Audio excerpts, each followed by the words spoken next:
Oh, what? What? Is it real? Is Zero making another video? That's right, boys and girls. My spout of laziness is finally temporarily ended. And these two stories just irked me so much that I felt like I had to get my feelings out there. Maybe this will be a clown world, maybe it won't, but we'll see. So this is gonna be a combo video, and we're talking about both Blizzard and Bethesda. And I'll admit I was a little late to the party, but not because I was sleeping on it.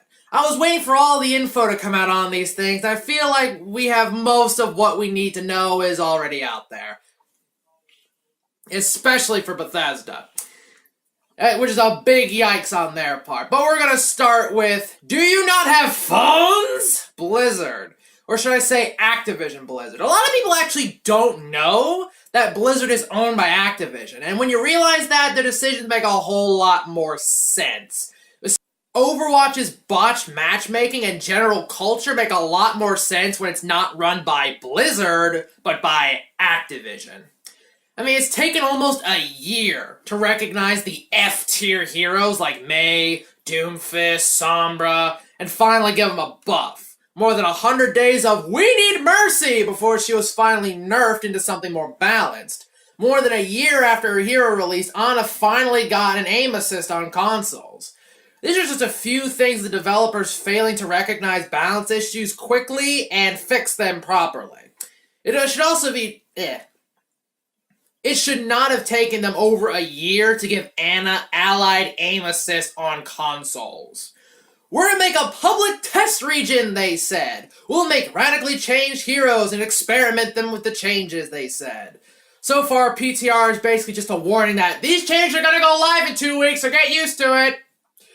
It's just totally inexcusable that a game so heavily based on teamwork provides no kind of way to form a group in a team-based shooter. But whatever, I guess.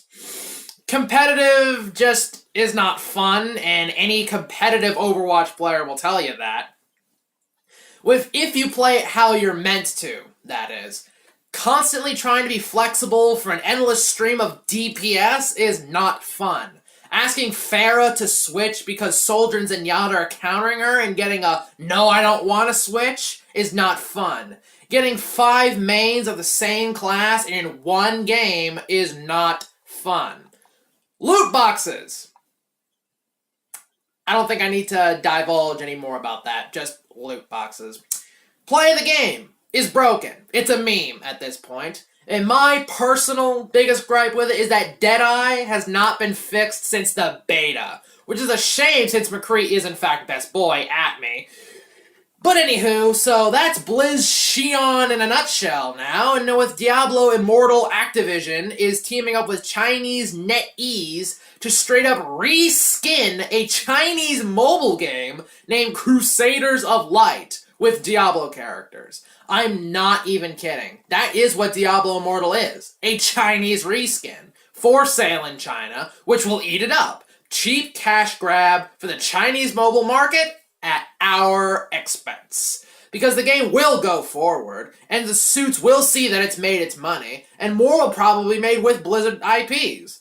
The utter disrespect doesn't stop with them. Oh no. Because now it's time to talk about the Mountain Mama, Fallout 76.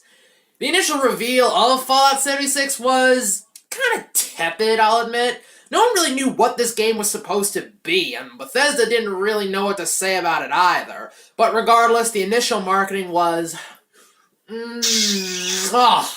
beautiful, I tell ya. With references and memes and all things in between. Everything changed when the beta attacked. Especially when I watched the MXR and Gopher vids on the subject, it really set me off to what this game really is about. Number 1, painfully limited role-playing. Number 2, painfully limited story. Number 3, painfully limited character interactions. 4, painfully limited NPC interactions. 5, painfully dated engine. 6, microtransactions out the yin-yang. And 7, crippled mod support. What is this? This is literally the polar opposite of every major Bethesda game of the last decade. This one personally affected me more so than the Diablo one, because I actually like the Fallout franchise. I like Bethesda's love and support of the modding community. But this new Bethesda that re-released Skyrim on the Samsung smart fridge and is nickel and diming you for everything and telling you to like it, just sours my whole view on them as a company and a developer. They could have released Fallout 3 on the Fallout 4 engine, and everyone would have been excited. They could have remade Oblivion on the Skyrim engine, and everyone would have been happy. Even worse, they have 6 planned DLCs in the works. 6. How do I know that? It's in the game's files. Literally named DLC 1, 2, 3, 4, 5, and 6.